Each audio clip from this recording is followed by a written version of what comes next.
So we got these schools, and then we have, Tim Kennedy and I, we're just going, man, these schools are great, but we want to have good men pouring into our young men. We really need that more than ever. And so that's what we've got here, young men from around the world who are committed to being the leaders that this world needs, and get to connect with rad guys like you every single week, man. So it's an honor to have you here.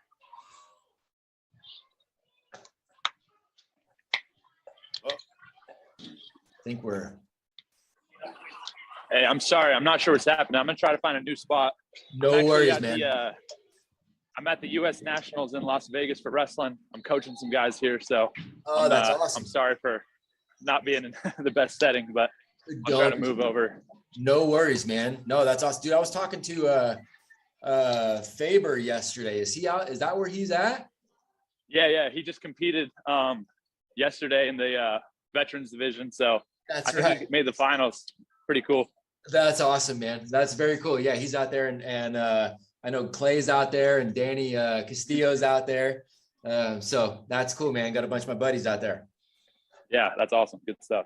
That's awesome, man. So no, man, it's all good. And if it keeps cutting, if it cuts out, just let me know, whatever we got to do. Yeah. So, so Tim and I put this program together for these young guys to take 12 months and just get after it, man. And just, be the leaders that we need. I think you're somebody who is a prime example, not just of, it's not just your accomplishments on the mat, man. It's who you are as a human being. By all intents and purposes, from what I can see, you're a really good human and a good man. And that's, even more important, man. So I appreciate it. Yeah, absolutely. I think that just hearing you say that, that's such a, big compliment to me, because I think that I pride myself a lot more on my character than my, accomplishments in athletics. And, those things are great. And we obviously work hard to achieve our goals, but I think at the end of the day, my character and who I am as a person and, what I value is so much more important than that. But yeah, that means a lot to me. Yes, sir. No, I appreciate that so much. And that's exactly it. So, if you don't mind me asking, so where do you think that foundational understanding, that belief, because I wholeheartedly believe that as well, where was that kind of ingrained in you? Do you bring that back to kind of your parents and the upbringing? Was it wrestling? Was it a little bit of both? Like, where did that come from for you? It definitely started with my parents. Growing up, my dad was a wrestling coach, and my grandpa was a wrestling coach too. And so, that being involved in sports was kind of ingrained in me from a young age. And I think that just having good role models and good leaders through that, the first one being my dad, was such just a great, experience for me, because I got really good technical advice and, he pushed me and stuff, but it was also something where just being in a sport like wrestling, you have to learn a lot about yourself through those, the tough situations, and being willing to, not give up. And sometimes you get tossed on your back. You got to fight off your back. That's just the way that it works. It's just kind of the nature of the sport. And so having so many experiences through that taught me a lot about myself. And it was always lessons learned for me, for the most part, through losses more than wins, because I'm a little hard-headed. But just growing up, having great role models, great example in my dad, who was the head coach of a high school team, and having to not only help kids become good wrestlers, but more than that, like, most of these guys aren't going to compete at a college level or professional level. So just trying to help them become better people. And the impact that he had on a lot of guys that I was able to see was like so substantial. And that motivated me a lot. Just, not only seeing guys have successes, because he's coached tons of state champions and national champions, state championship teams, but also just like seeing guys that were like not like a super successful wrestler who come back after they graduate high school and just say how much they learned from my dad and how much they loved him and how much they like valued that relationship. That was just like such a cool thing for me. And then obviously once I graduated high school, going to Penn State, I had some amazing coaches and teammates that were such good examples for me coming up. And yeah, that's always been a relationship that's been really important to me, that coach athlete relationship, and somebody that I look to not only for advice in competition, but just in life and how to handle myself and carry myself. And I've had so many great examples and awesome people that have been willing to pour into me. So at some point when I'm done competing, that's what I'm going to look to do as well. Totally. No, that's awesome, man. And that's one of the best things about, I think, sports in general, but specifically combat sports, right? Is it is such a microcosm of life. There are so many metaphorical lessons there, having those great mentors, having to deal with those losses, right? It's that metaphorical hero's journey, the ups and the downs, and having to, rise from the ashes kind of stuff, and having good mentors along the way that then gives you these gifts to then want to come back and share with the world, right? And keep that cycle going. It is Joseph Campbell's hero's journey. It's exactly that, it's 100%. That's so cool, man. So who, as you're going in now, like, I guess give these guys a background too, because I know what you're doing now. Obviously you were one of the best wrestlers Penn State has ever had, and phenomenal collegiate career. But you're still going, man. And the Olympic trials and mixed martial arts. And so give these guys a update on what you're doing now, and maybe who some of the mentors are that you have right now. Yeah, absolutely.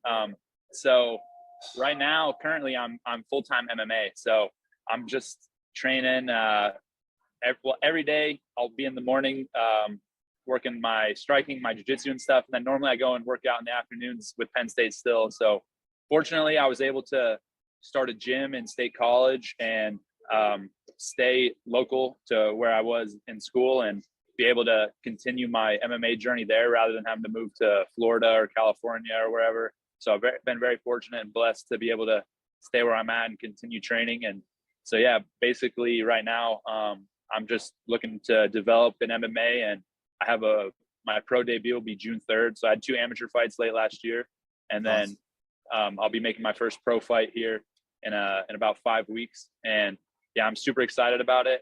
My plan is to be full-time MMA from here on out. So I'm still going to be training wrestling. Obviously that's such an important aspect of the sport, but I don't plan on competing in wrestling anymore. I'll be coaching and helping out the Penn State guys and doing what I can and staying sharp there, obviously, but I'm all in with mixed martial arts. And so, after this fight, I would like to, get a few more fights and eventually be in the UFC, be UFC champ. So that's what I'm focused on. And as far as my mentors right now, the gym that I was able to build is an American Top Team gym. And one of the guys that I met through ATT is a guy named Mike Brown, who is an amazing coach. Yeah. He's had, been a world champion, has tons of experience, and one of the best coaches in the world, if not the best coach in my opinion. And so just being able to learn from him and try to, gather information that, he's had so much experience. And for me now, just starting my career, he's been giving me a lot of wisdom and helped me a ton. So cool, man. That's awesome. Yeah. Mike is absolutely a legend in the sport. Phenomenal fighter and if possible, even a better coach, potentially. Yeah, he is. He's a stud. That's super exciting, man. Who are you fighting for on the 3rd? Yeah. So it'll be Icon Fights. It's a smaller organization, but it'll be streamed on UFC Fight Pass. And so for me, the goal is, to be in the UFC, whether I get there in a year or 2 years or 3, that's where I'm headed. So, until then, there's a lot up in the air, but, for me, that's the premier promotion, and that's where I see myself. That's so great, man. That's awesome, man. I love that. An American Top Team is just it's a whole cadre of just really, really good guys. In fact, a couple of weeks ago, we had our first live event where these young guys flew in from all over the world, and they flew out here to I'm in the Asheville, North Carolina area. They flew out here, and we went to American Top Team Asheville, and they put us through the ringer for a couple hours, man. It was rad. It was great. And got these guys on the mats, man, and they got after it. So it was good stuff. That's awesome. That's very cool. So, you've had, it's interesting, man. We'll have, we got a mentor that's on every week, and some of these guys are, they'll be Navy SEALs, right? Or they'll be CEOs of whatever, or they'll be, actors and comedians and musicians and come from all these different backgrounds. One of the, I won't say, I guess it's kind of a prevailing theme is kind of what you alluded to, some of these losses. Now yours, you're talking maybe potentially on the wrestling mat. Some of these guys, it's like a life thing where it's like, man, I really messed this up and I went to jail, or I messed this up and my marriage went south and I had to reinvent myself, or I lost the business and I had to reinvent myself. Right. And there's kind of that whole theme. have you been able to kind of avoid big mistakes because of putting your energy and your focus on something so positive the majority of the time? Has there been anything that's kind of kicked you in the butt as well? Yeah, I think that it definitely helps when you devote all of your time and energy to being elite at your craft. Like for me, that was wrestling for over 20 years, and that was what I spent my time on. What if I had extra energy, extra anything, like it went into that. Everything that I had went into the sport, and so that definitely protects you a bit. Like it's almost like you get sheltered a little bit. Not that it's not tough, but it's the worst thing that's going to happen to you is losing a match, getting taken down. Like in the grand scheme of things in life, like that's not that big a deal, right? It might seem like it, and it did seem like it for a long time for me. It seemed as though like this was everything. And, from the time I was probably 8-10 years old, all the way through, probably halfway through my college career, like if I lost, that was like devastating. It would like literally bring me to like depression. So my freshman year, at the NCAA tournament, I made the finals of the tournament, and I had a guy in the finals that I had beat 7 or 8 times, never lost to him. And he upset me, and he beat me in the finals. So I took second as a freshman, and my goal coming in to college was to be a 4-time national champion. And that was it for me. That was everything that I had. And so going from making the finals, having a match that in my mind was a relatively easy match, a match that I should win, and getting upset, that like really brought me down.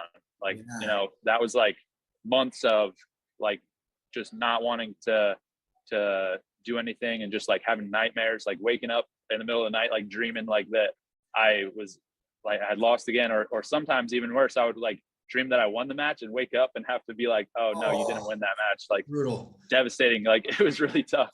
So that lesson in itself, I think it to me had the same effect as something traumatic happening in your life, when in reality, like it's really not. It's an athletic competition, but it mentally had that effect on me. And so I think being able to learn from those experiences has helped me a lot in real life, in understanding like myself, understanding what is real trial, what is real struggle, and also like having a lot of gratitude, because at the same time, while I do work hard and put everything I have into being the best I can be in my sport, there's people out there on the front lines fighting for our country every single day. There's people that are giving their lives for that, and there's people that are have cancer and are fighting that, or their battles are much tougher than mine. And so it provides me a really solid foundation of gratitude, and that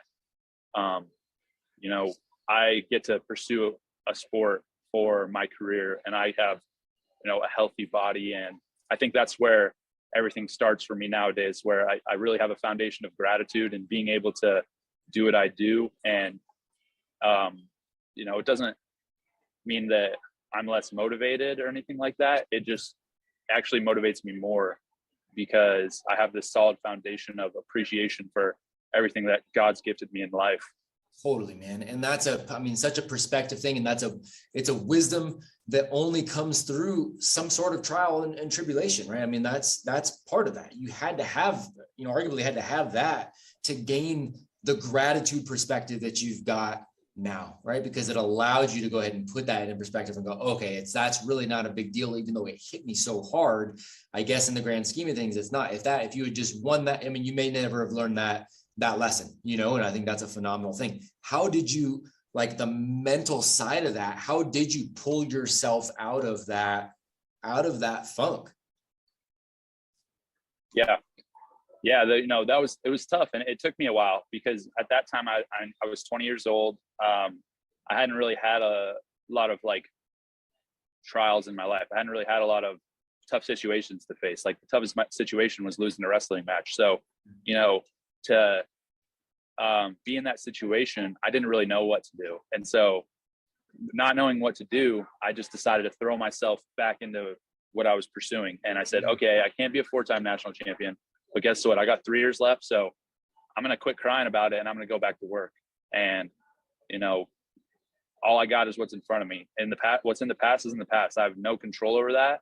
And so, you know, I'm just going to pour myself into what I'm doing now. And it was really interesting because when I did that, I improved so much, but I think I was still missing the point.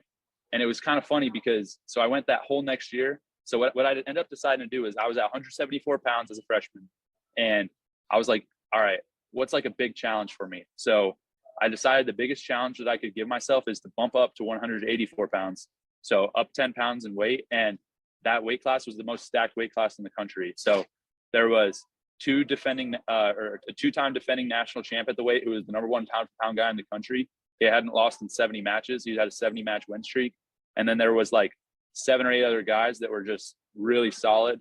Plus the kid who beat me in the finals this past year had moved up too. So there were actually 2 national champions, plus there had to be like 8 or 9 other All-Americans. So just a stacked weight. And I was like, if I just need the challenge. So like, I'm going to do the hardest thing I can. So I'm bumping up here. And the entire time I'm visualizing in my head that I'm going to wrestle this Goliath, you know, 2-time national champion in the finals of the NCAAs. It's going to be the last match. It's going to be hype. And that's what we're going to do. So fast forward, I get there. I'm in the situation. I'm wrestling the guy I expected to in the finals. I've had a killer season. And my mind, I've done so much visualization, and, you know, so I've lived this moment so many times already that it's the only match in my career where that I went on the mat and I had zero fear and there was zero possibility I was going to lose the match. Like, I'll just put it that way. Like, you know, anytime you come up to a challenge, like, you always have thoughts of, oh, what if this goes wrong? Or what if that goes wrong? Or what if I lose? Or what if this happens? I can't explain it, but for that match, there was nothing. Like, it was only good, only positive. There was no way I was going to lose. It was so weird. And especially because it was the biggest challenge in my career thus far.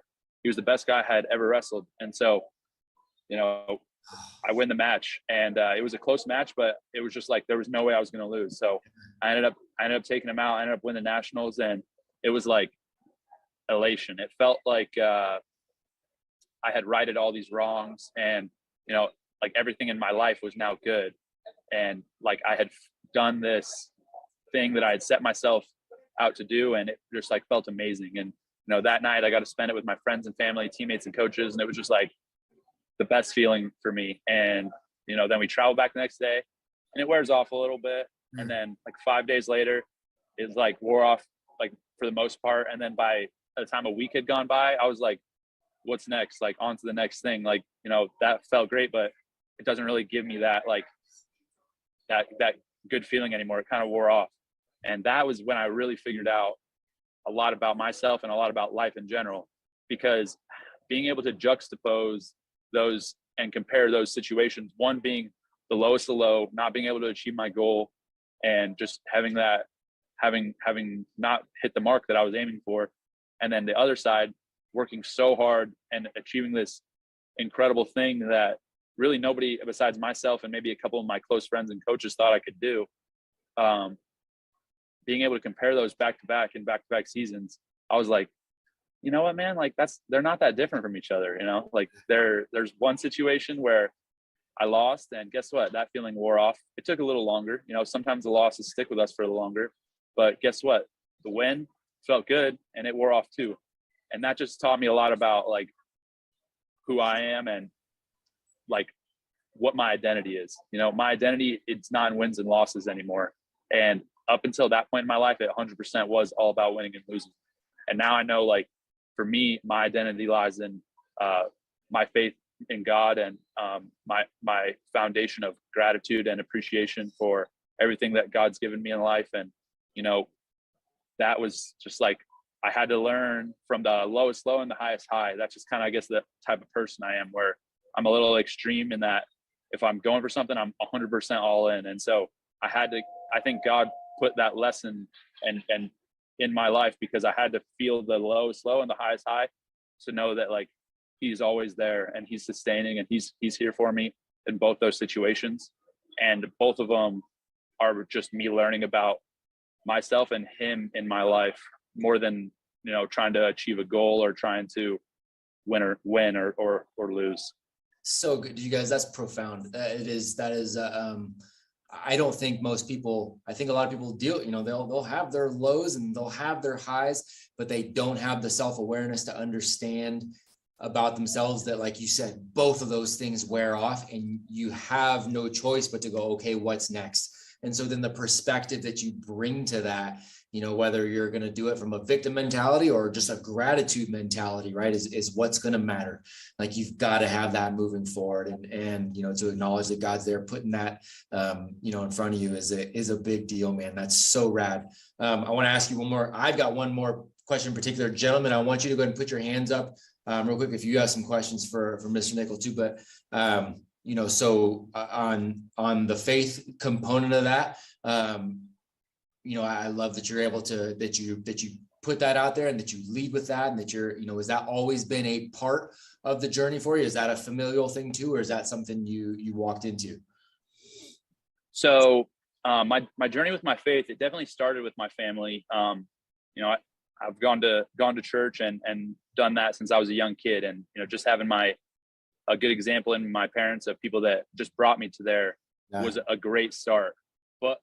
But I really didn't take my faith seriously and make it my own until my senior year of high school. And I was when I was 18, and at that point I had decided that that's something that I value on my own without just having my parents take me to church. Like, I was like, this is something I want to do, and I made the choice to be baptized. And at that moment I was like, this is my foundation, through thick and thin, whatever it is, like, this is what I'm going to go back to. And that's just based on myself and my own experiences. And so I started studying scripture, studying the Bible, and putting a lot more time and effort into my relationship with God. And since then, that's, it's always been a part of my life, but since I was 18, it's been a conscious decision that I made, where I took my faith into my own responsibility.